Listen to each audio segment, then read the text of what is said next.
if they're not built up in a way that they bear the ability for something to live inside of them, like a man who lives inside of a house. What's a man? Man is the level of, there's man, animal, growing and rocks.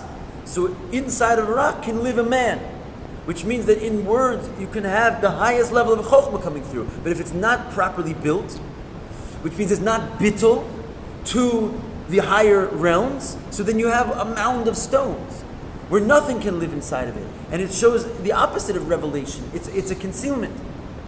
And this is the idea, basically.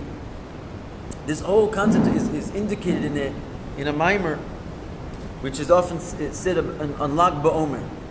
Because the idea of Lag BaOmer is that the Rabbi Shimon Bar Yochai was able to bring forth the greatest secrets of the world through the Zohar. So he made these stones, mamash, work for him in such a way that they were able, like we said, Malchus can reveal even the highest, deepest secrets. The Nishmasa, he can reveal the soul of the Torah, all through these letters, the Zohar.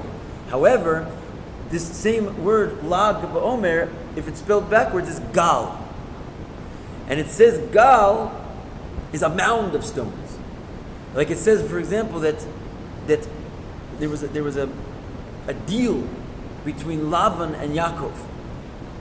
What was the deal? That you shall not cross over here, and we shall not cross over there to do anyone any wrong. So there was like this sort of wall put up, right? But the wall in the Torah is called a gal. And the Rebbe Rashav says, to Lavan, the wicked Lavan, it was called a gal. But Yaakov called it a choma. He called it like a proper wall, a built-up wall, all made nicely. What's the difference? When you have a bunch of stones that are built up properly, so then they serve a different purpose entirely than a bunch of stones in a mound. And the difference is exactly what we just said. And let's look at it. Lavan has basically two characters that he plays. He plays the wicked Lavan, who's evil, who tried to change Yaakov's, payment 100 times, and he was tricking everybody, and he was horrible. And he also, in the side of Kedusha, represents Lovan HaElyon. He represents the Or Ein Sof, a very high thing. And what is Yaakov? Yaakov represents the union of Yud Ekev, the idea of the Yud and the Heel, which is the whole Seder Ishtalshlus from Chochmah and below, which is technically below Lovan HaElyon. You have the Or Ein Sof, and then after that you have the 10 Spheros. So the whole relationship between Yaakov and Lavan can be seen in two ways. The way Lavan down here, the wicked Lavan, sees it, is that he is after Yaakov. Yaakov represents the Seder Ishtalshlus of Kedusha, of Atzilus, from the Yud to the Heel of Atzilus, which is the interest of revealing godliness from the top to the bottom. And on the bottom of that stands Lavan the wicked, who wants to represent the blockage of that Kedusha from expressing itself. And therefore he made a mound, if you will. And he made a big mound of stones, which enables that the emotion and intelligence, which represent the 10 spheres of Atzilus, of Yaakov, can't come out, because they come out as gibberish in the letters that do not combine themselves properly to have the proper bittul to reveal what Yaakov has to say. So Lavan on the bottom is he calls these stones a mound. And it's like a terrible thing, and it can't come through. But Yaakov called these stones a wall, which means that the mound was built up into a proper. So what's he talking about? He's talking about his relationship with Lovan HaElyon. Lovan HaElyon is the Or Ein Sof, which is beyond Yaakov. And Yaakov's interest was to make there's also a sort of a partition between the Or Ein Sof and the world of Atzilus.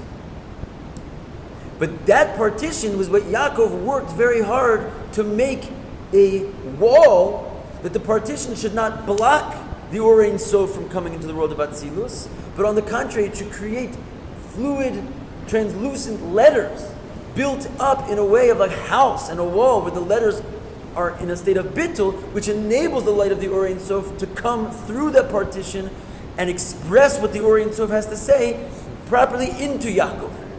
So Yaakov called it a wall. Lavan, bottom, the lower Lavan, he called it a mound. Because just because there's a partition between something means that that can either be a partition which blocks, or it could be a partition which enables everything which is above to come through. And that's why the Rebbe is medayik, and he says, for evil you can't pass this wall, but the pragmatia, right? For business, you can cross this line. Like that line that they made, Lavan and Yaakov, you were allowed to cross it for business, just not for evil.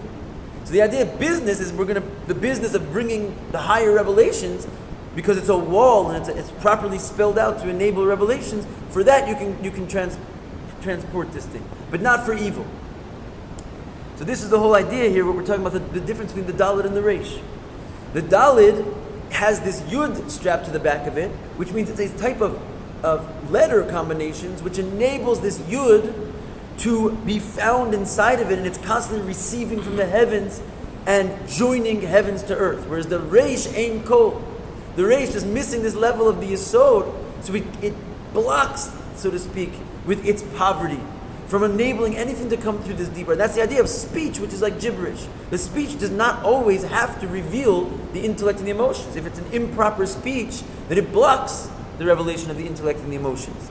If it's an unintelligible speech, it blocks the revelation of the intelligence and the emotions. So speech itself can be mamish poor, in the sense that it's not just poor in a state of bittul, it's poor in a state that it has no connection to its source of hashpah and life to enable things to come through, which it's supposed to do. Follow all that? Okay, good. Where are we holding here? Whew, got lost there a little bit. Yaakov and Lavan, where did we go there? Okay, so it says, this is lacking the Yesod HaMachaber, the Reish. And even the speech that therefore it has, which is supposed to be a kli of bittul, winds up being betachlis hahelim v'ahester, winds up being ultimately concealed. The kamosha kasuv, as it says, ne'elamti dumya chashisi. It says, I was like a mute, I was silent, which means that the speech itself is not doing its job of revelation, right? That the power of speech can be sort of disactivated. Ne'elamti, I was silenced. It doesn't allow things to come through it. Just like gibberish, basically. It doesn't allow, even though it's a type of speech, it's silent in that it doesn't allow the higher aspects of the soul to come through it. Or like letters which are not put in a proper order. Degam hadibur ba betachlis hahelim. That even speech comes out in a way where it's betachlis hahelim. It ultimately does not reveal anything. It conceals. And that, by the way, is the difference between creation and Torah. Right? Creation is basically speech, but it's speech in a way where it's hiding God. That's why it's called Olam, which is Helam and Hester. Because the letter combinations do not clearly spell the Creator. They're concealing the Creator. Whereas Torah is the same thing. It's speech, but it's speech of Torah. Which means every little last letter and everything that it produces reveals God. Lios da'or v'chayus ha'machayas ha'sitra achra hu ha'ara de ha'ara. And why is this? That you have speech which comes out in betachlis hahelim. It's because the light and life force which enlivens the sitra achra, in other words, that aspect of reception that's going on in the reish, on the side of the sitra achra, is a shine of a shine. In other words, speech is speaking something, but it's the type of speech that it has is a contraction of a contraction. In other words, anyway, all that speech gets is a shine of the midos, right? You don't put your actual emotion into your speech. You don't put your actual intelligence into your speech, because intelligence can't fit into your breath, right? You put a shine of intelligence and the breath can carry it and hold it. You put a shine of your emotions and the breath can carry it. So anyway, speech just bears a little edge, a little shine of the higher powers. But the negative speech, the concealed speech, it gets a shine of a shine. In other words, it doesn't even have the full shine of the emotions. It gets a contraction of that shine. So, which means to say that the life force which is going into it is exceedingly minimal. Chitzonius de chitzonius. It's the external of the external. Anyway, speech only gets the external, but this is the external of the external. It's not about if it's not being bittul to really try and to receive the midos of kedusha, yeah, exactly. Even good speech receives just a shine. But speech which is not meant to be revealing, so it gets a shine of a shine. Uba b'tachlis hahelam, and it comes in a state of absolute concealment. Which means that the life force, which is simply said, the life force which is coming out, is so contracted that you can't anymore see that it's the life force which has anything to do with godliness. Right? That's what it means, that all of a sudden it produces things which could, on the contrary, they could look like the opposite of godliness. Even they're coming out of the mouth of Hashem, they're coming out in such a constricted and contracted way that the life force which they're meant to carry forth is so constricted that they don't anymore represent the one that they're supposed to represent. And they come out looking the opposite. And this is the idea of klippa. It receives into itself a very, very limited life force, and therefore doesn't reveal godliness. Follow that? Okay, we'll hold here.